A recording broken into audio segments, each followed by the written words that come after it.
Welcome to today's episode of Connecticut Paid Leave Spotlight. My name is Jessica Vargas, and I'm the Chief Marketing and Communications Officer for the Connecticut Paid Leave Authority. Today, we will be discussing how Connecticut Paid Leave works for caregivers. This presentation is intended for anyone who is considering applying for caregiver leave benefits with Connecticut Paid Leave and wants to know how the program works, what documentation they may need to apply, and what benefits they may be eligible to receive. Today, we will review what caregiver leave is, how long you may receive benefits, and the documentation needed when you apply for caregiver leave, the definition of a family member under both Connecticut's laws and the Federal Family and Medical Leave Act, different ways you can take your leave to best meet your and your family members' needs, and other things to consider when planning your leave, including your family member's plan of care and your own leave plan. So what is caregiver leave? Caregiver leave is time that an employee takes away from work to provide physical or psychological care or comfort to a family member who is experiencing a serious health condition.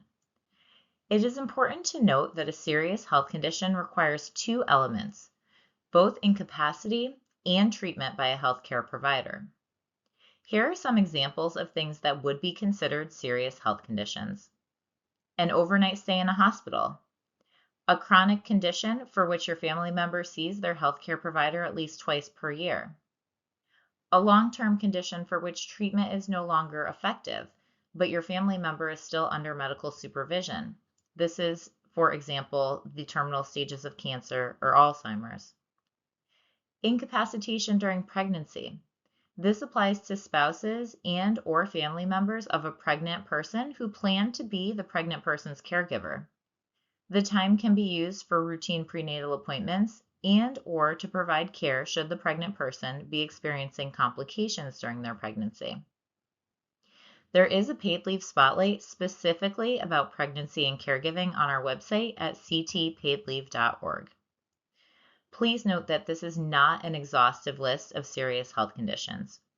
For more information on this topic, visit the qualifying reasons page at ctpaidleave.org. What benefits can a caregiver receive while they are out of work? Under Connecticut Paid Leave, an individual can receive up to 12 weeks of income replacement benefits in a 12-month period to be a caregiver to a family member who is experiencing a serious health condition. Benefits are paid weekly for the duration of the approved leave. When you apply for Connecticut Paid Leave for any type of leave reason, you will be required to provide documentation that supports your claim. Once you begin your application and specify that the reason for leave is caregiver leave, you'll receive a notice from us with the specific forms that you will need to have completed and returned to us. Your claim cannot be reviewed and approved unless all of the documentation has been received. There are specific documents that we will ask for pertaining to caregiver leave. These include a form called the Certification for Care of a Family Member with a Serious Health Condition. This is a form that requests medical documentation from your family member's healthcare provider, which they must provide to you free of charge. There is a form called the Statement of Family Relationship. This is to confirm your relationship with the person for whom you are seeking caregiver leave. Next is an employment verification form. This is a form that your employer will complete and asks for information about your typical work schedule and whether you will receive any other income replacement benefits during your leave. And lastly, identity verification, such as a driver's license, state-issued ID card, or passport. For additional examples of acceptable forms of identification, please visit the website. Please note that if your family member lives overseas, we will accept a medical certification form in the healthcare provider's native language, and we will have that document translated. An important law to understand when taking leave is FMLA. FMLA stands for the Family and Medical Leave Act. There is a federal law and a state law. FMLA laws provide eligible workers with job-protected time away from work for qualifying family and medical reasons, including caregiver leave. However, FMLA does not provide income replacement.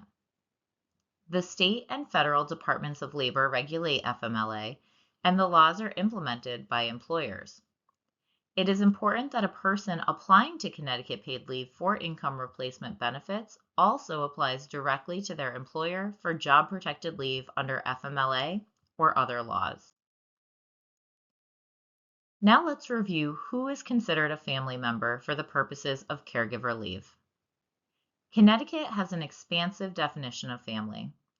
Under both Connecticut FMLA and Connecticut paid leave, which are two different laws, a family member is a parent, a spouse, a child of any age, a sibling, a grandparent, a grandchild, or an individual related to the person by blood or affinity. Related by affinity means any person with whom the worker has a significant personal bond that is like one of the family relationships listed in the statute, regardless of biological or legal relationship. A common example of relationship by affinity is an unmarried couple who have a spouse-like relationship.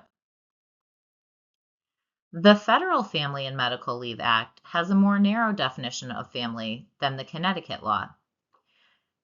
Under the federal law, a family member is a parent, a spouse, a child who is under 18, or a child over 18 who has a disability as defined by the Americans with Disabilities Act, which prevents them from engaging in 3 or more of the activities of daily living. Federal FMLA does not recognize relationship by affinity. This means that an unmarried significant other is not considered family and therefore not someone that a worker can take caregiver leave for under federal FMLA. Now let's talk specifically about the definition of a child under the federal FMLA. This is the one area where you do not have to be legally or biologically related to the child to receive job protected leave under federal FMLA. As I just reviewed, the federal law does not allow a worker to take caregiver leave to care for a person who is related by affinity, with one exception. That exception allows for the worker to take caregiver leave for someone for whom they stand in loco parentis, either currently or when that person was a child. In loco parentis is a legal term that means in the place of a parent. An individual stands in loco parentis to a child if he or she has day-to-day responsibilities to care for or financially support the child and takes on the role of a parent. The person standing in loco parentis is not required to have a biological or legal relationship with the child. A worker can stand in loco parentis for an adopted child, a foster child, a family member they are raising, or a child that they have taken into their home. We'll now review the 3 different ways that leave can be taken. Continuous leave or block leave is a one-time continuous absence for a single qualifying reason. There is no statutory minimum length of time for block leave, but people will generally select continuous leave when they are expecting to be out for at least a few consecutive days. When you apply for paid leave benefits and when you apply for FMLA with your employer to ensure that you have job protected leave, you should be prepared to state the date that you expect your leave to begin, or the date that it already began if it has started, and the date when you expect to return to work. The understanding is that you will not be working at all during that time. Another way to take leave is reduced schedule leave. This is a leave that reduces an employee's usual number of working hours per work week or hours per work day for a period of time, normally from a full-time schedule to a part-time schedule. This might look like changing your work schedule from your normal 9 to 5 to instead be 9 to 2 for a duration of time in order to attend to your family members' needs. Lastly, there is intermittent leave. This is leave for a single qualifying reason that is taken in separate, non-consecutive time periods rather than a continuous block of time. An eligible employee may take intermittent leave in periods of weeks, days, hours, and in some cases, even segments of an hour. Workers may take the federal and Connecticut FMLA leave in the smallest increment of time their employer allows for the use of other forms of leave, as long as the smallest increment is no more than 1 hour. An example of when a worker might take intermittent leave is to take their family member to doctor's appointments. With intermittent leave, the worker will specify the start and end dates of their leave based on the family member's needs or medical condition, and will then report each absence as it occurs. The absence must be reported to Connecticut Paid Leave within 2 business days of occurring, and the easiest way to report it is through the online claims portal at ctpaidleave.org. It is important to know which way you will take leave so that you can best meet the needs of your family member. Additionally, how you take leave affects the amount of your total benefit entitlement used per week. So how many weeks of benefits can you receive? Up to 12 weeks of benefits are available in a 12-month period for caregiver leave, but the actual amount of time used will be based on your family member's healthcare provider's recommendation.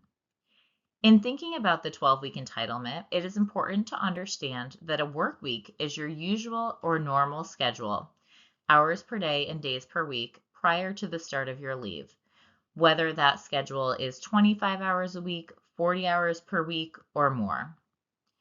If you work for more than one covered employer, we will count all of the hours worked from all of the covered employers to calculate your work week. If your work schedule varies from week to week, either because of overtime or other reasons, we'll calculate your average work week based on the hours per day and days per week worked during the 12 calendar weeks before your leave began. We use the rolling or look back method for determining the 12-month period. This means the leave year for each entitlement begins on the first day the worker receives benefits from us, and the time is earned back on a day-by-day basis. Something you should consider when thinking about caregiver leave is your family member's plan of care. The plan of care is what will determine the amount of time you are going to need for leave and the type of leave you need to take.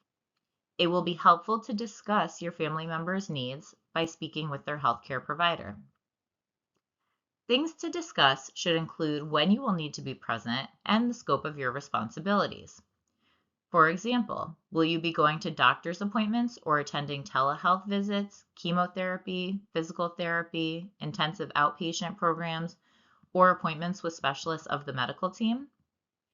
Do you simply need to be present to provide emotional support, care, and comfort? Will you need to provide at-home medical care or assist with the activities of daily living? Once you have discussed your family member's plan of care, it will be easier to plan your leave. Once you know what your family member will need, you can determine the length of time you need to take based on how long care is needed, and the type of leave you should take, continuous, reduced schedule, or intermittent. Here are some things to consider that may be helpful in planning your leave. Do you need to take a short block of time every day, but don't need to be there for the entire day? If so, reduced schedule leave may be appropriate. Does your family member's care require around-the-clock attention? Is it long-term or is it terminal? In this case, continuous leave may work best. Are there other family members who will share in the caregiving responsibilities? Are the family members' needs unpredictable, or is the schedule of needs sporadic? Or do they have occasional doctor's appointments that they'll need to be accompanied to? If this is the case, an intermittent leave schedule may work best. In the case of an urgent situation, are you the family member who would be going to the hospital? Considering all of these scenarios before your leave begins will help you to structure it in the way that works best both for you and for your family member. Thank you for taking the time to watch this paid leave spotlight video on caregiver leave. For more information on coverage, eligibility, and how to apply, please visit our website at ctpaidleave.org.